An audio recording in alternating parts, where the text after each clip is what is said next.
तो hello students, class 10 सामाजिक विज्ञान का त्रैमासिक परीक्षा में आने वाला पेपर है ये 2024 एंड 25 के लिए है। तो देखो यहाँ से आपके अर्धवार्षिक में आएगा क्वेश्चन, और प्री बोर्ड में भी आ जाएगा और बोर्ड एग्जाम में भी आएगा। यहाँ से एक प्रश्न 100% आएंगे। इस पेपर को पूरा सॉल्व कर लेना, बहुत ही इंपॉर्टेंट है। त्रैमासिक परीक्षा के लिए तो बेहद इंपॉर्टेंट है।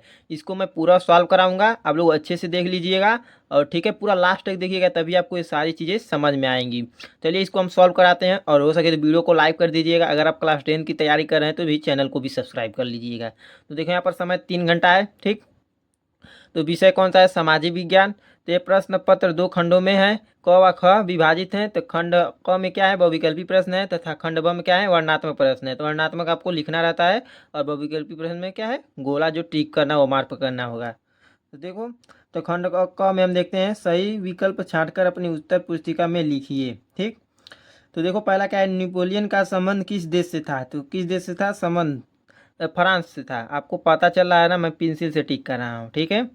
तो फ्रांस से था, मैं बोल रहा हूँ। वैसे तो पता चल रहा होगा, इतना नहीं आपकी नहीं पता चलेगा। फ्रांस से था, ठीक है, कि पता चल रहा होगा। मैं जो जो राइट आंसर है मैं उसे बोल रहा हूँ, ठीक है, ना कि मैं चारों ऑप्शन को पढ़ूँ, वीडियो लंबी होगी। अगर चारों ऑप्शन को पढ़ूंगा तो वीडियो लंबी हो जाएगी। जो जो राइट आंसर है मैं उसे पढ़ते चल रहा हूँ। देखो और जो कॉन्सेप्ट है उसे भी मैं समझा दूंगा। जर्मन संस्कृति में बॉक्स जिस्ट का आशय था, तो किससे था? तो अ नंबर राष्ट्र से, ठीक, राष्ट्र से साथ। कौन अ नंबर कौन सा हमारा आंसर हो गया? राष्ट्र से। और ठीक है, यंग इटली सोसाइटी का संस्थापक कौन था? तो कौन था? तो मैजिनी था, मैजिनी था, ठीक है। ये भी हमारे बोर्ड एग्जाम में पूछा हुआ क्वेश्चन है, मैजिनी था, ठीक है। तो 4 नंबर प्रश्न क्या है? देखो, रालेट एक्ट कब पारित हुआ? तो हमारा कब हुआ था? 1921 में हुआ था। 4 नंबर का ब हो जाएगा, 1919 में हुआ, सॉरी 1919 में हुआ था। ये हमारा आपका राइट आंसर हो जाएगा। तो करो या मरो का नारा किसका था? करो या मरो का नारा किसका था? तो महात्मा गांधी का, ठीक, महात्मा गांधी का था हमारे। जैविक संसाधन में निम्न में से कौन शामिल है? तो ये पशु भी शामिल है, देखो वन भी शामिल है और मनुष्य भी शामिल है, ये सभी हो जाएगा, ठीक। नदियों द्वारा लाए गए अवसाद से निर्मित मृदा है। तो भाई ये प्रश्न तो थोड़ा डाउट है, क्योंकि इस नदियों द्वारा लाए गए अवसाद से निर्मित मृदा कौन सा होता है? जलोढ़ मृदा। इसमें ऑप्शन में नहीं दिया है, इसे आप लोग देख लीजिएगा, ठीक है। अगर आपको इसका उत्तर मालूम है तो आप लोग कमेंट में ज़रूर बताइएगा, ठीक है। चलिए हम लोग अगला प्रश्न देखते हैं। तो 8 नंबर देखो, निम्नलिखित में से कौन सा एक संभावित संसाधन है? तो कौन सा संसाधन कौन है संभावित संसाधन? तो पवन ऊर्जा है, ठीक। पवन ऊर्जा आपका राइट आंसर हो जाएगा। 8 नंबर का कौन सा होगा? 100 नंबर हो जाएगा, ठीक। पवन ऊर्जा, पवन ऊर्जा पे अच्छे से टिक कीजिएगा। पवन ऊर्जा आपको समझ में आ रहा होगा। चिपको आंदोलन संबंधित है, तो चिपको आंदोलन किससे संबंधित है? तो वन संरक्षण से, हमें पेड़ों को बचाना चाहिए। ये सारी चीज़ें हैं जो हमें चिपको आंदोलन से संबंधित हैं, वन संरक्षण यानी पेड़ पौधे के बारे में। तो देखो, भारत का राष्ट्रीय पशु क्या है? तो भारत, किसे नहीं पता होगा भाई, भारत का राष्ट्रीय पशु क्या है? इसे आप तो पता होना चाहिए, क्योंकि ये सारी चीज़ आप बचपन से बढ़ते आ रहे हो। तो आपका क्या हो जाएगा? बाघ है। अगर आपको राष्ट्रीय पशु नहीं पता होगा तो क्या ही जानोगे आपका, ठीक है। राष्ट्र फूल क्या होता है? राष्ट्रीय फूल कौन सा होता है आपका? राष्ट्रीय खेल क्या होता है? ये सारी चीज़ें आपको पता होनी चाहिए यार। तो इसका हमारा बाघ हो जाएगा। श्रीलंका स्वतंत्र राष्ट्र कब घोषित हुआ? श्रीलंका स्वतंत्र राष्ट्र कब घोषित हुआ था? तो इसका हमारा आप लोग कमेंट करके बताओगे कि इसका बता दूं। तो देखो, इसका हमारा हो जाएगा 100 नंबर। 1948 से मैं बताने आया हूँ तो बता दे रहा हूँ, नहीं, ठीक है। तो इसलिए के लिए वीडियो को लाइक तो बनता है, वीडियो को लाइक कर दीजिएगा। तो 12 नंबर क्या है? देखो, केंद्र सरकार और राज्य सरकार की शक्तियाँ कितने सूची में बांटी गई है? तो कितने सूची में बांटी गई है? 3 सूची। तो 3 सूची कौन सी है? संघ सूची सूची है, और राज्य सूची है, और समवर्ती सूची है, ठीक। तीन तीन सूचियों में बांटी गई हैं। देखो, केंद्र सरकार का प्रमुख कौन होता है? तो प्रधानमंत्री होते हैं। कौन होते हैं? प्रधानमंत्री। भारत का संविधान कब लागू हुआ था? भारत का संविधान कब लागू हुआ था? तो 1950 में हमारा संविधान लागू हो गया था, ठीक है। ये आपको पता होना चाहिए कब लागू। कोई पूछ दे कि भाई भारत का संविधान कब लागू हुआ, तो आप क्या बताओगे? आपको पता होना चाहिए 1950 में हुआ था, ठीक। और 15 नंबर पे आ जाओ। देखो 15 नंबर क्या है? तो यह यूरोपीय संघ का मुख्यालय कहाँ है? तो ये कहाँ है? ब्रुसेल्स में है, ठीक। ब नंबर आपका सही हो जाएगा, ब्रुसेल्स में है, ठीक है। अगला प्रश्न क्या है? 16 नंबर का, नगर निगम के प्रमुख को क्या कहते हैं? तो मेयर कहते हैं। ठीक, मेयर कहते हैं। इसे आप लोग ध्यान दें। नगर निगम को प्रमुख को क्या कहते हैं? मेयर कहते हैं। मानव विकास रिपोर्ट किसके द्वारा प्रकाशित की जाती है? मानव विकास रिपोर्ट किसके द्वारा प्रकाशित की जाती है? तो यूएनडीपी के द्वारा। ठीक, यूएनडीपी के द्वारा। अगला प्रश्न देख लेते हैं। तो देखो, टाउट टाउट साधारणतया लोगों की इच्छा क्या होती है? अधिकार। ठीक, अ नंबर हो जाएगा। टाउट साधारणतया लोगों की इच्छा क्या होती है? तो अधिक आय हो जाएगा। ठीक, ये हमारा 18 नंबर प्रश्न था। 19 नंबर क्या है? देखो, निम्न में से किस राज्य की प्रति व्यक्ति आय सर्वाधिक है? तो हरियाणा। ठीक, हरियाणा की। ठीक है, और बहुत सारे हैं। गोवा हो गया, हरियाणा हो गया, दिल्ली हो गया, ऐसे चार सारी चीज़ें हैं। तो इसमें ऑप्शन में क्या दिया है? हरियाणा दिया है। हम हरियाणा पे टिक कर देंगे। हरियाणा की प्रति व्यक्ति आय सर्वाधिक है। भारत में जीविका का प्रमुख स्रोत है। प्रमुख स्रोत कौन सा है? कृषि है। ठीक, कृषि ही हमारी भारत की जीविका की प्रमुख स्रोत है। तो देखो, खंड अ ख में आ जाओ।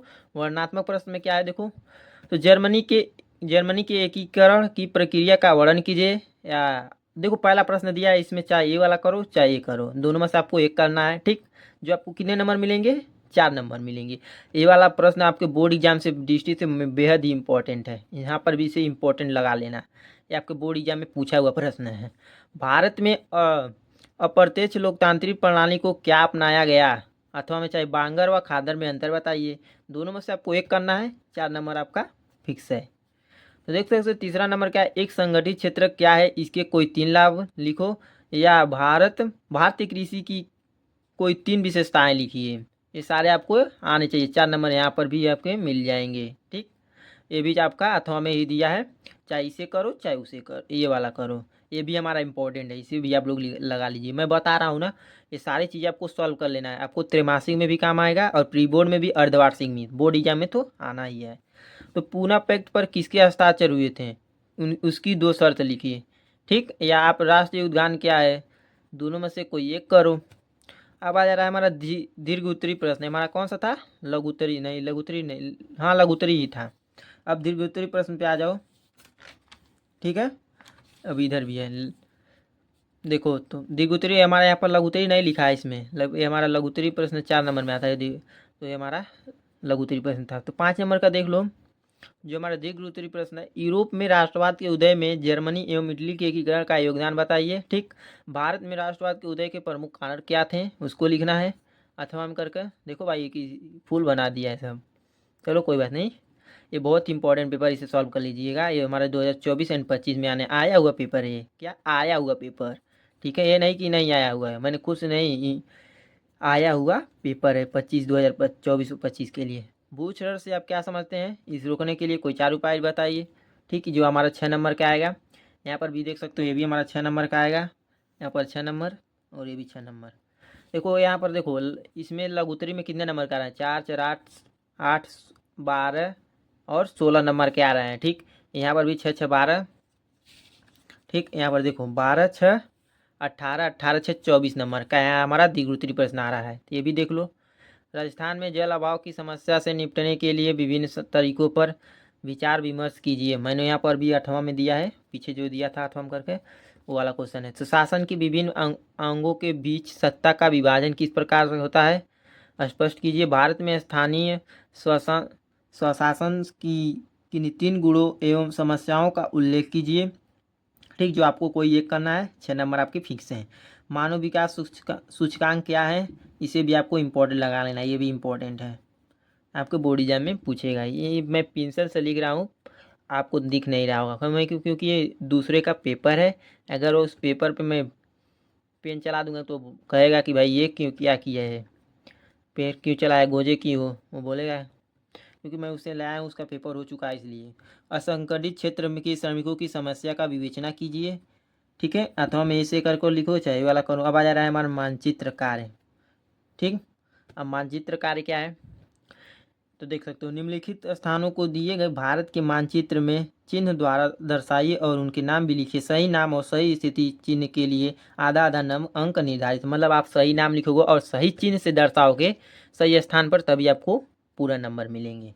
ठीक है, तो यहाँ पर सारी चीज़ें देख सकते हो। मैं आपको एक अलग से वीडियो में करा दूंगा, मानचित्र कैसे भरते हैं वो तरीका बता दूंगा। यहाँ पर भी आपको 5 नंबर मिल रहा है और यहाँ पर भी मिल, इतिहास का और भूगोल का है पहले।